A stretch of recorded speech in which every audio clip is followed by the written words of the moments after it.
Good morning मित्रांनो. तर आज आपण जाणार आहोत 12 ज्योतिर्लिंगापैकी एक असलेले औंढा नागनाथ ज्योतिर्लिंग. हे आपल्या हिंगोली जिल्ह्यामध्ये आहे आणि आता आपण इथे जाऊया. तर चला मित्रांनो.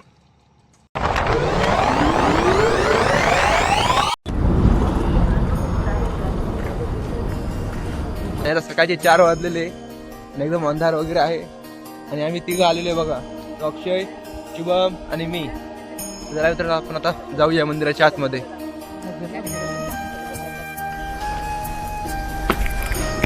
आणि हे बघा मित्रांनो, आम्ही इथं सकाळी आलो होतो म्हणून तर अजून दुकानं वगैरे पण उघडलेलं नाही आहे प्रसादाचे वगैरे.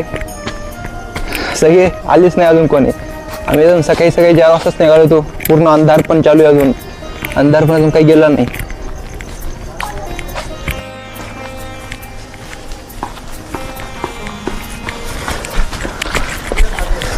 तर मित्रांनो आता आम्ही आलो आहे औंढा नागनाथ ज्योतिर्लिंग इथे. आता आपण मंदिरामध्ये जाऊया. इथून आपले जे 12 ज्योतिर्लिंग आहे त्यापैकी एक आहे बघा, हे 8 नंबरची ज्योतिर्लिंग.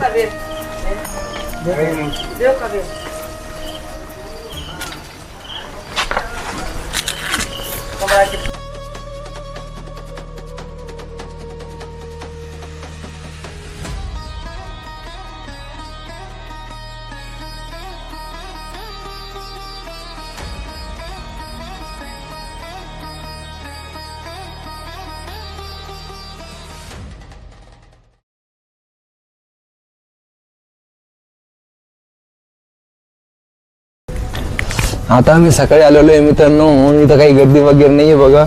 सकाळी आम्ही 4 वाजता निघालो होतो घरून.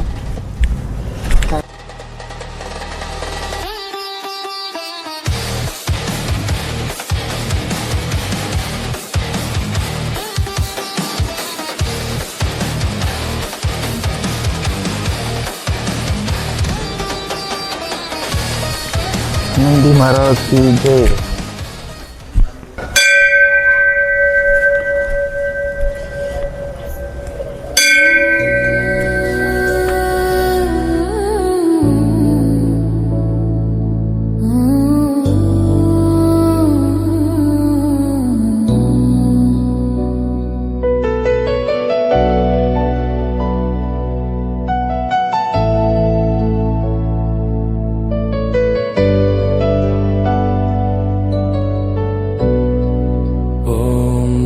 शिवाय ओम नमः शिवाय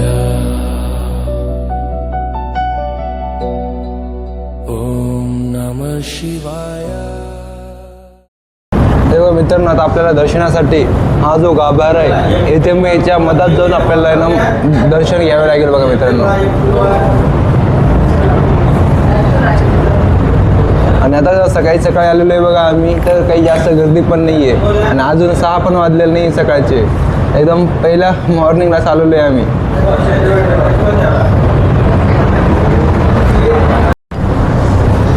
तर मित्रांनो आता आपण जाऊया आतमध्ये.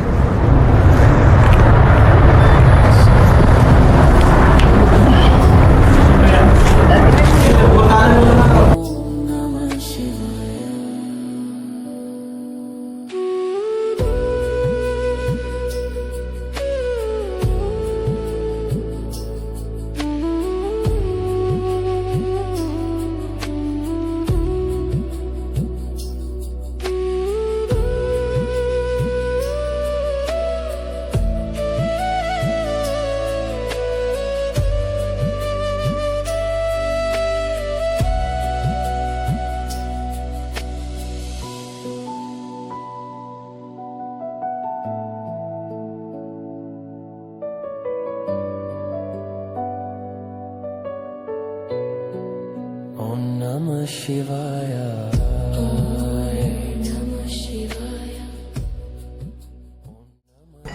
तर मित्रांनो आता सकाळी जास्त गर्दा वगैरे नव्हता. आम्ही एकदम गाभाऱ्यामध्ये जाऊन एकदम चांगलं असं दर्शन आम्हाला मिळालेलं आहे बघा. तुम्हाला पण जर इकडे यायचं असेल तर तुम्ही पण सकाळी या, म्हणजे तुम्हाला पण चांगलं एकदम प्रतिकूल परिस्थिती तुम्हाला चांगलं असं दर्शन घेता येईल बघा मित्रांनो. काही घाई गडबड वगैरे नाही झालेली, एकदम निश्चिंतपणे दर्शन तुम्हाला घेता येईल इथे. ओम नमः शिवाय.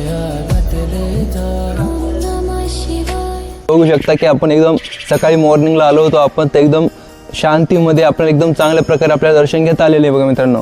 आणि या मंदिराचा इतिहास जर बघितला आपण तर हे जे मंदिर आहे औंढा नागनाथ मंदिर हे सुमारे 2000 वर्ष जुनं आहे मंदिर आणि आपल्या हिंगोली जिल्ह्यामध्ये आहे बघा मित्रांनो. आणि जे आपले जे 12 ज्योतिर्लिंग आहेत त्यामधले जे 8वे ज्योतिर्लिंग आहे ते म्हणजे आपले औंढा नागनाथ मंदिर आहे. आणि मित्रांनो असं त्यांच्या कथानुसार असं म्हणलं जातं की वनवासाच्या काळामध्ये जेव्हा भारतामध्ये पांडव वनवासात गेले होते तेव्हा त्यांनी हे मंदिर असं बांधलं असं इथं म्हणलं जातं मित्रांनो. आणि त्यांच्या ह्या मंदिरामध्ये संत नामदेवांनी पण इथं भजन केलं होतं बघा मित्रांनो त्यांच्या काळामध्ये. आणि याची जर आपण वास्तुकला वगैरे बघितली मंदिराची डिझाईन वगैरे तर ही आपली हेमाडपंथी शैलीमध्ये हे मंदिर बनवलेलं आहे बघा मित्रांनो पूर्ण. त्याच्यावर आपण बघू शकतो की याच्यावर एकदम छान प्रकारे असं कोरीव काम पण याच्यावर केलेलं आहे बघा. याच्यावर अशा वेगवेगळ्या मूर्त्या वगैरे काढलेल्या आहे बघा मित्रांनो. आणि हे पूर्ण जे हे हेमाडपंथी शैलीमध्ये बनवलेलं आहे बघा मंदिर.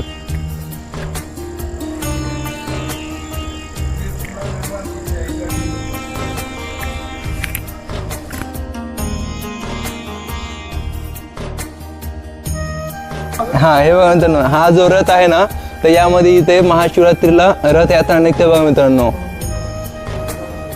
हा एकदम सुंदर असा रथ पण आहे बघा इथे रथयात्रेसाठी. दरवर्षी महाशिवरात्रीला इथे रथ उत्सव होतो. आणि इथे अन्न क्षेत्र प्रसादालय वगैरे पण आहे बघा मित्रांनो.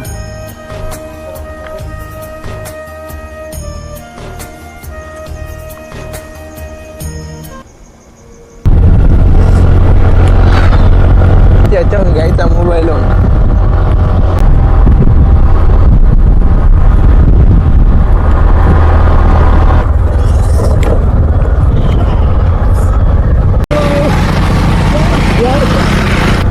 तर मित्रांनो आपण सकाळी 4 वाजता आपल्या सफरला सुरुवात केली होती आणि आता वाजलेले 8. तर मित्रांनो हा व्लॉग तुम्हाला कसा वाटला हे नक्की सांगा. आणि तुम्ही पण इथं कधी दर्शनासाठी आले आहेत का हे पण तुम्ही नक्की कमेंटमध्ये सांगा. मित्रांनो आपण आता लवकरच नवीन ब्लॉगमध्ये इथं पुन्हा एकदा तुमच्यासाठी नवीन काहीतरी घेऊन येईल मी. तर मित्रांनो चॅनलला सबस्क्राईब करा, व्हिडिओला लाईक करा आणि लवकरच आपण नवीन ब्लॉगमध्ये परत भेटूया.